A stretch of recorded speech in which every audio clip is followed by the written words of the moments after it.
और आइए आपको बताते हैं कि कैसे ट्रंप के घमंड को भारत ईयू के बीच हुई डील ने चकनाचूर कर दिया।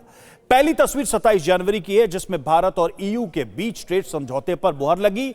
इस समझौते को मदर ऑफ ऑल डील कहा गया। भारत और यूरोपियन यूनियन में ऐतिहासिक समझौते के बाद पूरी दुनिया की नजर अब भारत पर है। वहीं इस डील का दबदबा कुछ ऐसा हुआ कि ट्रंप के सारे घमंड को तोड़ दिया और ट्रंप भारत पर जो लगाए थे उन्होंने रेसिप्रोकल टैरिफ, उसको 25 से घटाकर 18% कर दिया। वहीं भारत पर लगाई 25% की टैरिफ पेनाल्टी भी हटा दी गई। दरअसल पिछले कई महीनों से इस ट्रेड डील का इंतजार हो रहा था। कभी बात बनती हुई दिखी तो कभी कहा गया कि ऐसी कोई ट्रेड डील नहीं होने जा रही है। समीर, सबसे बड़ी बात यह है कि जो सामने सच दोनों तरफ से आया है वो यही है कि 25 से घटकर 18% हो गया है। बिल्कुल, और हमारे साथ त्रिपाठी सर भी मौजूद हैं। त्रिपाठी सर, क्या इसे एक बड़ा डिप्लोमेटिक विन भी हम मानेंगे? ईयू के साथ मदर ऑफ ऑल डील्स पहले, और फिर कहीं ना कहीं उसका प्रेशर भी अमेरिका के ऊपर पड़ा, और आज अमेरिका मजबूर हुआ इस बात के लिए कि 18% घटाकर टैरिफ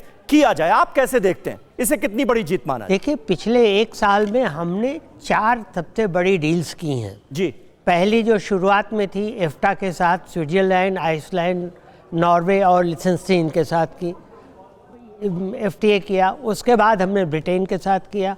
उसके बाद देखिए जर्मनी के साथ हमने कुछ ऐसे व्यापारिक समझौते किया। अब ये फिर मदर ऑफ ऑल डील्स कर दिया ईयू के साथ।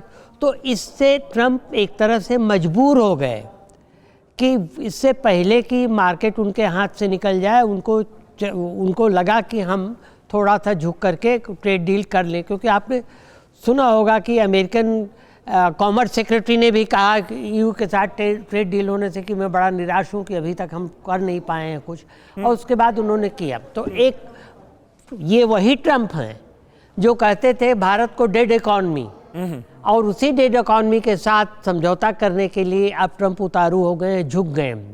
एक चीज़ देखिए, ये है कि ट्रंप ये जो भी कर रहे हैं कृषि क्षेत्र में, मेरा विचार है कि कृषि क्षेत्र में हमने मक्के के ऊपर सहमति कर दी कि मक्का वो अमेरिका से आएगा, स्टेपल फूड के ऊपर नहीं, क्योंकि चावल और गेहूं पर हम समझौता नहीं करेंगे। हाँ, मक्का हम बहुत ज़्यादा प्रोड्यूस नहीं करते, और मक्का हम इसलिए भी वो कर सकते हैं कि मक्के से हम एथेनॉल, अल्कोहल बना सकते हैं, मक्के से हम शुगर बना सकते हैं। तो मक्का आने में हमें कोई दिक्कत नहीं होगी। डेयरी प्रोडक्ट पे शायद हमने कुछ समझौता नहीं किया है। तो ये देखना होगा कि आगे क्या इसमें निकल करके आता है। लेकिन अभी एक चीज तो तय है, और एक बड़ा मुद्दा यह भी है कि अमेरिका पर भारत जीरो टैरिफ करेगा, जिस बात का जिक्र एकदम शुरुआत में पूर्णिमा जी की तरफ से भी किया गया।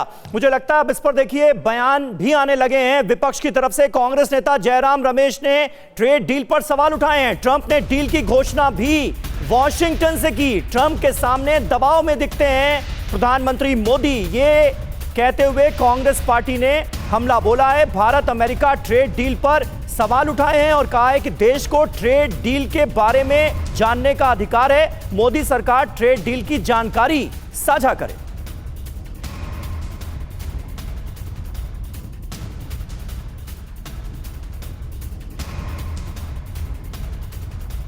देखिए, अमेरिका से जो डील हुई उस पर कांग्रेस की तरफ से रिएक्शन भी आया है। कांग्रेस की तरफ से क्या कहा गया है वो आपको बताते हैं। तो अमेरिका से ट्रेड डील कांग्रेस के मन की बात। कांग्रेस ने क्या कहा? सीज फायर की तरह ही ट्रेड डील की घोषणा भी ट्रंप ने की। सवाल क्या पूछे हैं? क्या ट्रेड डील मोदी के अनुरोध पर की जा रही है? ये सवाल है कांग्रेस का। एक तरीके से सवाल के रूप में कहीं ना कहीं आरोप भी है। कांग्रेस ने क्या कहा? भारत अमेरिका के लिए अपना बाजार पूरी तरह खोलने पर सहमत है। सवाल क्या पूछे हैं? भारतीय इंडस्ट्री, व्यापारियों और किसानों पर इसका क्या असर पड़ेगा? कांग्रेस ने क्या सवाल किया है कि अमेरिका के लिए एग्रीकल्चर सेक्टर खोलने की भी बात कही गई है। कांग्रेस सवाल कर रही है कि किसानों की सुरक्षा और हितों को कैसे पक्का किया जाए, सुनिश्चित किया जाए। कांग्रेस ने कहा क्या? तो मोदी सरकार रूस से नहीं, यूएस, वेनेजुएला से तेल खरीदेगी। सवाल यह किया है कि क्या मोदी सरकार इस शर्त पर सहमत हो गई है? ये सारे सवाल कांग्रेस के हैं। समीर, बात यह है कि इंडिया के अंदर भी ट्रंप के बयानों पर राजनीति होती है और एक बार फिर उसका इंपैक्ट दिख रहा है।